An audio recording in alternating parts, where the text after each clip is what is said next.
Welcome back, whisky fans. Happy December the 2nd. Let's get straight into it. One thing that is quite nice about this calendar is that they've put them in order for me. So I don't have to look like an idiot trying to find out which door's next. That is, ironically, that would have been ironic if I'd gone for the wrong one, but this is door number 2. Right, I take that back about this possibly being easier to get them out than the Master of Malt calendars, because it's obviously not.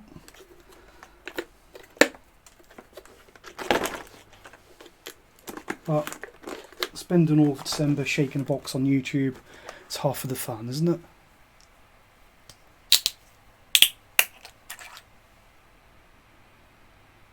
it? Definitely seems a bit lighter and perhaps a bit fresher than yesterday's Dram.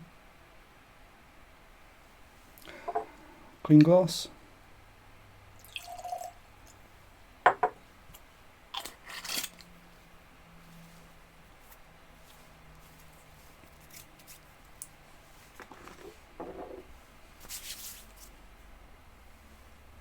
Colour actually looks a little bit darker though, perhaps. Reasonably transparent, isn't it? It's easy to see through.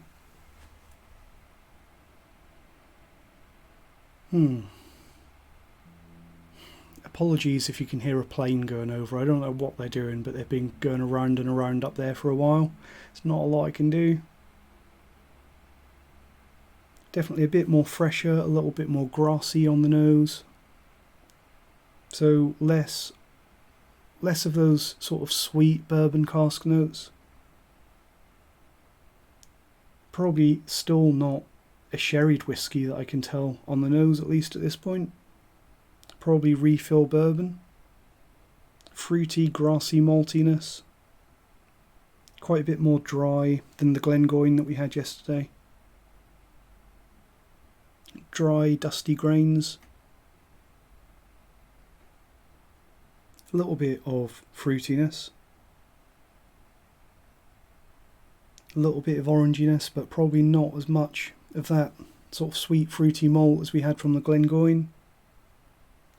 Grainy, dusty, muesli, gristy. Let's see how it tastes.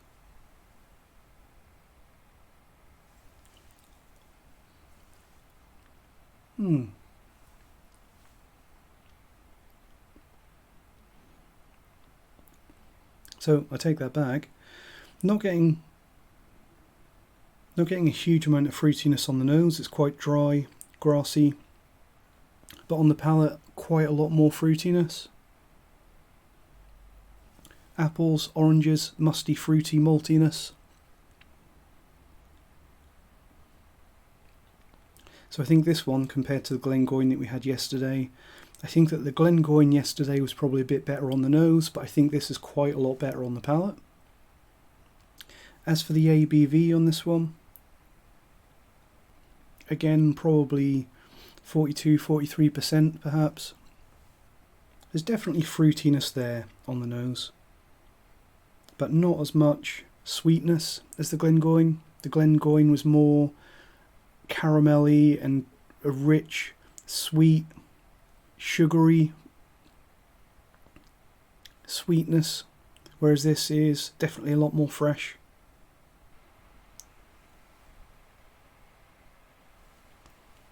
Tasting the palate, I don't think this is entirely bourbon.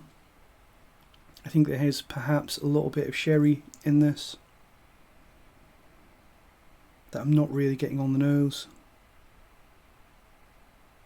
I think that the palate has a lot more flavour and a lot more complexity than the nose. The nose is fine, but the palate is better, which probably tells me that this is not a 40% whiskey, perhaps 43%.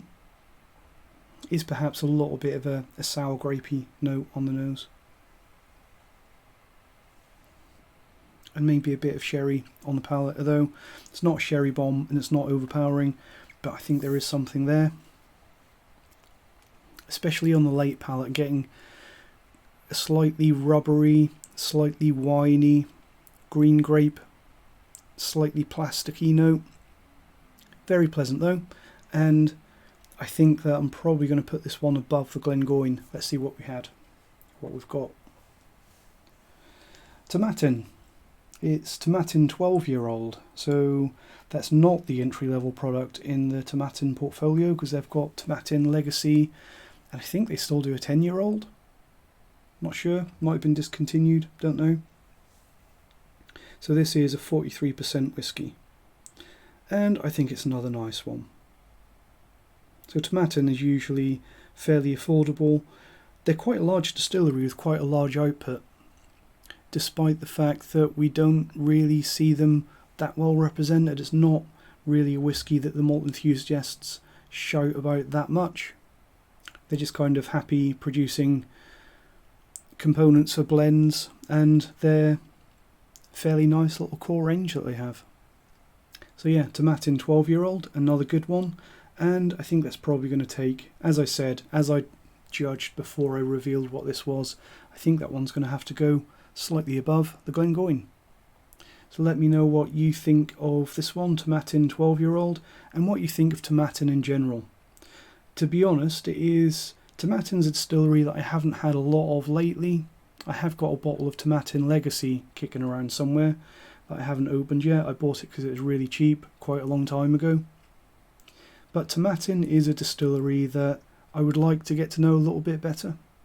And yeah, I think that Tomatin 12-year-old is a very respectable lower core range product, and it just shows you a little bit of what Tomatin's capable of. Thanks for watching, see you tomorrow, and cheers.